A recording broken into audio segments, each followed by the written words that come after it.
మరి ద్వాదశ రాశుల్లో ఈ ఏప్రిల్ మాసం సింహరాశి వారికి ఎలా ఉండబోతుంది? మరి వారు మంచి ఫలితాల కోసం ఎలాంటి రెమెడీస్ పాటించాలి? సింహరాశికి రాశాధిపతి వచ్చి రవి.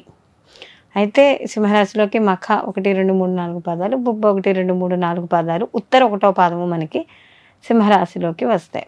అయితే సింహరాశి వాళ్ళకి కానీ చూసుకుంటే ఈ రాశ్యాధిపతి కూడా ఈయనకి వీళ్ళకి కానీ చూసుకుంటే అష్టమ స్థానంలో సంచారం చేయడం అనేది జరుగుతుంది.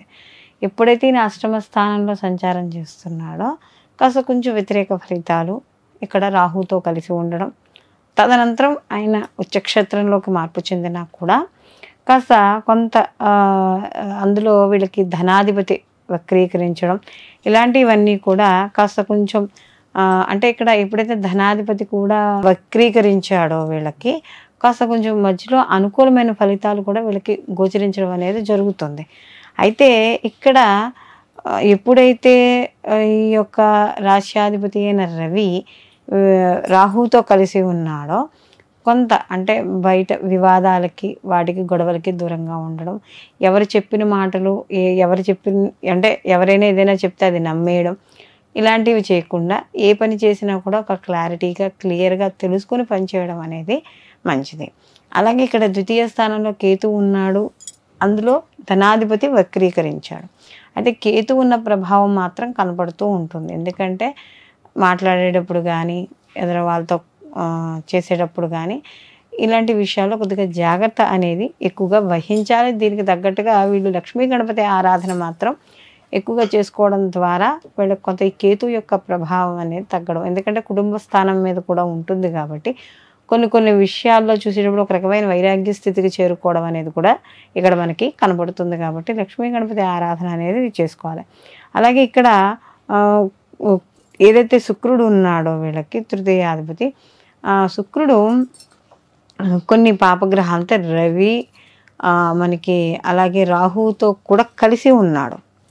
కలిసి ఉండడం వల్ల ఆయన ఇచ్చే పూర్ణ ఫలితాలని ఇవ్వలేకపోవచ్చు. కాబట్టి సోదరుల విషయాల్లో వాటిల్లో కూడా కాస్త జాగ్రత్త వహిస్తూ ఉండడం, కాస్త ఉద్యోగాలు ఎవరైనా చేపట్టాలి, కొత్తగా చేపట్టాలి, అయితే ఇప్పుడు ఉన్న ఉద్యోగాలు రిజైన్ చేసేయాలి, ఇలాంటివి ఏమైనా కొత్త నిర్ణయాలు రాజకీయ పరంగా పార్టీలు మారాలనుకున్నా లేకపోతే ఉద్యోగాలు మారాలనుకున్నా, ప్రభుత్వ రంగంలో ఉన్న ఉద్యోగస్తులు అర్థం పద్ధం లేకుండా కొన్ని వాలంటీర్ రిటైర్మెంట్లని ఇలాంటివి తీసేసుకుంటూ ఉంటారు. ఇలాంటివన్నీ కూడా తొందరపడి నిర్ణయాలు అనేవి తీసుకోకూడదు. కొంచెం నిదానంగా ఆగి నిర్ణయాలు తీసుకోవడం, ఆలోచించుకోవడం అనేది మంచిది. అలాగే జీవిత భాగస్వామి విషయాల్లో వాటిల్లో కూడా కొంత జాగ్రత్త అనేది వహించాలి. ఎందుకంటే సప్తమ స్థానంలో ఇక్కడ వాళ్ళకి శని కుజుల యొక్క కలయిక అనేది నడుస్తుంది. కాబట్టి కొంత వివాదాలకి తావు ఉంటుంది భార్యాభర్తల విషయాల్లో.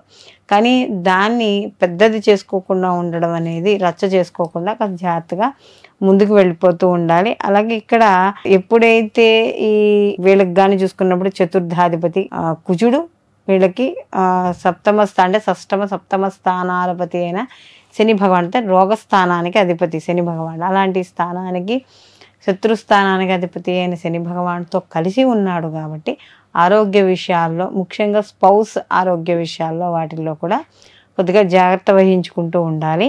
అలాగే వివాహానికి సంబంధించిన విషయాల్లో, ఎందుకంటే ఇక్కడ ఎప్పుడైతే ఇక్కడ శుక్రుడు మనకి కంబస్ట్ అయి ఉన్నాడో వివాహానికి కారకుడు, కాస్త మోసం చేసే అవకాశం అనేది ఉంటుంది వివాహానికి సంబంధించిన విషయాల్లో. దానికి కూడా జాగ్రత్త వహించుకోవాలి.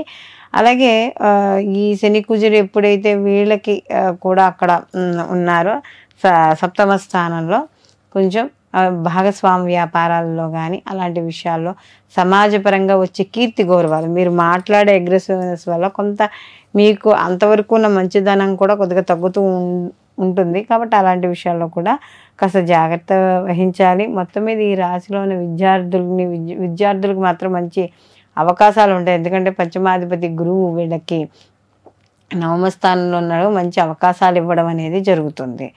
మొత్తం మీద ఈ రాశిలో ఉన్న క్రియేటివిటీ రంగాల్లో ఉన్న వాళ్ళందరికీ కూడా అనుకూలమైన ఫలితాలు గోచరిస్తున్నాయి. వీళ్ళు మరిన్ని మంచి ఫలితాలు ఈ మాసంలో పొందడానికి కందులు నానబెట్టి ప్రతిరోజు గోవుకి తినిపించడం, సుబ్రహ్మణ్య ఆరాధన చేస్తుండడం, ఎర్రటి పూలని అమ్మవారికి నివేదన చేస్తూ, అంటే నివేదన మీన్స్ అమ్మవారికి సమర్పించడం, గుళ్ళో కానీ ఇంట్లో కానీ ఎక్కడైనా సరే సమర్పించడం. అలాగే వీళ్ళకి ఈ రాశి వాళ్ళు ఎవరైతే ఉన్నారో సింహరాశి వాళ్ళు, వీళ్ళు నిత్యము కూడా కుదిరితే ప్రతిరోజు కూడా గణపతి ఆరాధన కానీ లేదా గణపతికి ఒక 11 ప్రదక్షిణాలు చేసి వచ్చేయడం కానీ ఇలాంటివి చేయడం ద్వారా మరిన్ని మంచి ఫలితాలు పొందడం అనేది జరుగుతుంది. ఇప్పుడు ఆపరేషన్ లేకుండానే మోకాళ్లకు ప్లాస్మా ట్రీట్మెంట్, మీ ఆర్థోపెటిక్ సమస్యలన్నిటికీ రోబోటిక్ టెక్నాలజీ ద్వారా తక్కువ ఖర్చుతో శాశ్వత పరిష్కారం, ఫ్రీ కన్సల్టేషన్, ప్రతి ట్రీట్మెంట్ పై 20% డిస్కౌంట్. ఈ ఆఫర్ కొద్ది రోజులు మాత్రమే, త్వరపడండి. V9 hospitals 9281465842.